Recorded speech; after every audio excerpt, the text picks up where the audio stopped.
What are some common misunderstandings that you see across the board with either current homeowners or potential buyers? Misunderstanding as far as what I do, as far as Yeah, they expect what of to me. expect, Expect- with an inspection. Okay. Some people call me the engineer instead of the inspector. Okay, I just had that recently. Okay. So they're two different things. An engineer would be someone that is going to measure and evaluate things a little more deeply.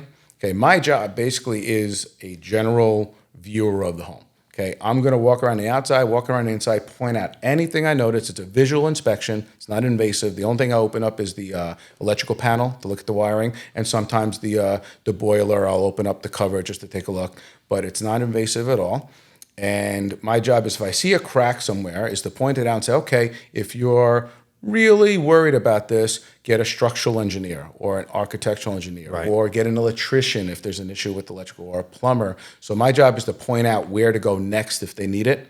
If there's a hole in the roof, I'm like, all right, you would need to get a qualified roofer to come in here and find out why it's like that and what the details are to, correct that.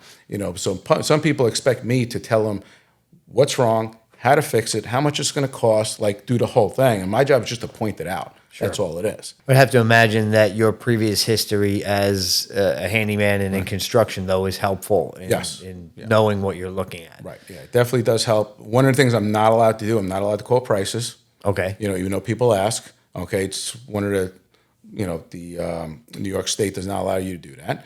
So people ask, I'm like, listen, I'm not allowed and I'm not allowed to refer anybody to do the work as well. I could see where that would be a conflict of Right, interest, exactly. number one. Right, yeah. And then also, quoting prices, your perception of prices may be different. And in many cases in a real estate transaction, it's not necessarily just the pricing to go toward a repair, right? The pricing it directly impacts the negotiation. Right, So exactly. that's probably why. I mean, I can't speak for New York State, nor do I ever try.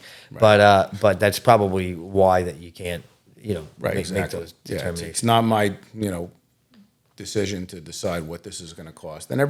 And I did handyman, so little odd jobs here and there. These are professionals. They're getting paid professional money, their labor, their parts. I can't quote what they're going to do. What do you think are some of the key differentiators between those in your industry that are kind of at the top level of service and those who maybe just let some things go by? Some inspectors will let things go by because they just want to get more business from the agents and they don't want to kill a deal. So what I do is I try to point everything out, but I explain it in a way where it's not alarming to the buyers. So some inspectors are alarmist. So they see a leak in the roof, It's their time to shine, and right? now they're like, okay, these are all the things that are wrong with this. It's going to cost you a fortune. And the buyers are like, okay, they start getting nervous. Okay, I'm going to point out the leak in the roof because I have to. Because if I don't, then they're going to call me afterwards and they're like, you didn't tell us about the leak in the roof. So I have to do my job. But I'm going to point it out in a way where it's like, okay, there's a leak in the roof. It can be taken care of. It can be repaired. If you do this and do this, in a way where it's calm and they sit back and they just gathering the information. Now, if they decide they don't want to go with the house, it's not because I scared them away. I just pointed out there was a leak in the roof, and I try to do it in a nice, calm way, just like I would teach. I teach martial arts, so just like I would teach a kid, how to do a move, and he's having trouble with it. I'm not going to yell at him for it. I'm like, no, be patient and explain to them. It can be fixed, and anything can be fixed. Like the house could be falling apart, and you could still fix the house. Just got to spend more money, but nothing can't be fixed.